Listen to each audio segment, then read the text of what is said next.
आप लोग को बताना है 15 और 45 का तीसरा अनुपातिक क्या होगा।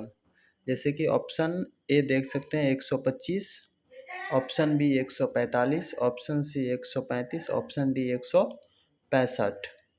तो आपको इसका फार्मूला से हम आपको सॉल्व करके बताते हैं। जैसे कि देख सकते हैं इसका फार्मूला क्या होता है।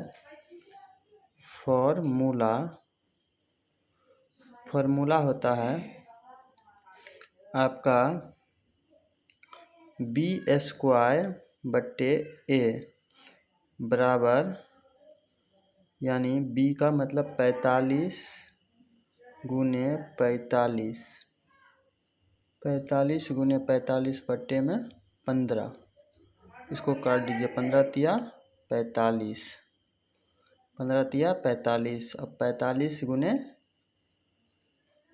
3 equal to 135 is the answer, यानी ऑप्शन सी राइट आंसर।